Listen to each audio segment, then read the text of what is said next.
Electronics video देखने के लिए मेरे चैनल को सब्सक्राइब करें और बेल आइकन को दबाएं लेटेस्ट वीडियो देखने के लिए। नमस्कार दोस्तों, मेरा नाम है हरीश और आप देख रहे हैं इलेक्ट्रॉनिक्स वर्मा। तो दोस्तों आज जो है वीडियो में थोड़ा क्वालिटी ख़राब लग सकती है क्योंकि आज मेरा फ़ोन जो है मैंने यहाँ रख रखा है टेस्टिंग के लिए। और इस वाले जो हमारा देखिए मैंने एक ब्लूटूथ स्पीकर बनाया था पहले, लेकिन इसके अंदर जो प्रॉब्लम है बहुत भाई को आती है। मेरे पास बहुत कमेंट आए हैं, तो कमेंट के वजह से ही मैंने इसका एक वीडियो बना दिया। तो ये देखिए मैंने एक ब्लूटूथ स्पीकर बना रखा है। पहले मैं इसे ऑक्स से चलाता था, ये देखिए ऑक्स से चलाता था, लेकिन मैंने आज इसके अंदर जब ब्लूटूथ कार्ड लगाया तो इसके अंदर देखिए क्या प्रॉब्लम आ रही है कि जैसे ही मैं इसकी आवाज़ को फुल करता हूँ तो फुल करते ही ये बंद हो जाता है। बार बार इसके अंदर यही दिक्कत आ रही है। मैं जैसे ही इसको आवाज़ करके फुल करके चलाता हूँ तो ये बंद हो जाता है। तो देखिए मैं आपको एक बार दिखा भी देता हूँ। तो ये देखिए जैसे ये ऑन हुआ, ब्लूटूथ देखिए यहाँ पर कनेक्ट होगा। ये देखिए कनेक्ट हुआ। अब मैं इस गाने को बजाता हूँ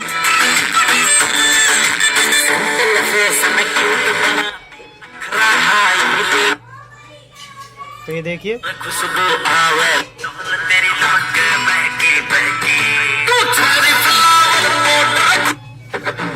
तो आपने देखा ये बंद हो गया।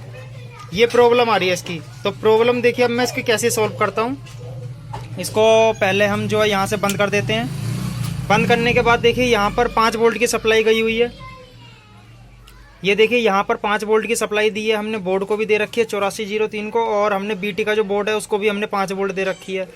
तो यहाँ पर देखिए मैंने कैपेसिटर लिया है 1035 कैपेसिटर के। देखिए मैंने एक वायर जो है हटा रखी थी अभी, तो मैं इस वायर को लगा देता हूँ और लगा के आपको इसको चला के दिखाता हूँ। फिर देखिए बिल्कुल भी बंद नहीं होगा। तो मेरा वीडियो बनाने का मकसद यही था कि जब कभी भी आप बीटी का मॉड्यूल या ये 8403 का मॉड्यूल लगाते हैं 5 वोल्ट का, तो उसकी सप्लाई पे आप एक कैपेसिटर जरूर लगाएं। 1025 हो और या 2225 हो या 4725 हो, कोई सा भी कंडेंसर आप लगाएंगे तो यहाँ पर वोल्टेज जो है वो फिल्ट्रेशन रहेगी और कैपेसिटर हमारा चार्ज ही रहेगा। और जितनी हमारी बोर्ड को वोल्टेज दी जाएगी उतनी उसे ज़रूरत के हिसाब से मिलती रहेगी।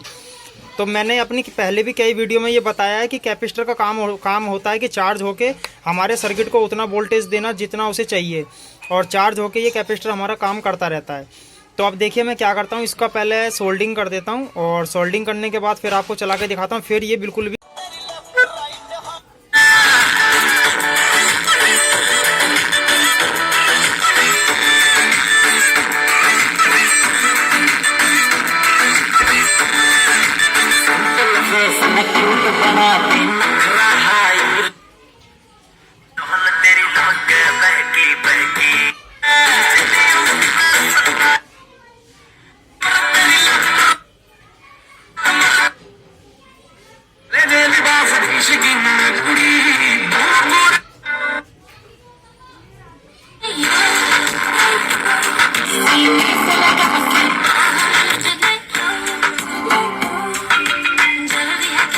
तो आपने देखा इसके अंदर जब से कैपेसिटर लगाया हमारा जो बंद होने का प्रॉब्लम था वो ख़त्म हो चुका है।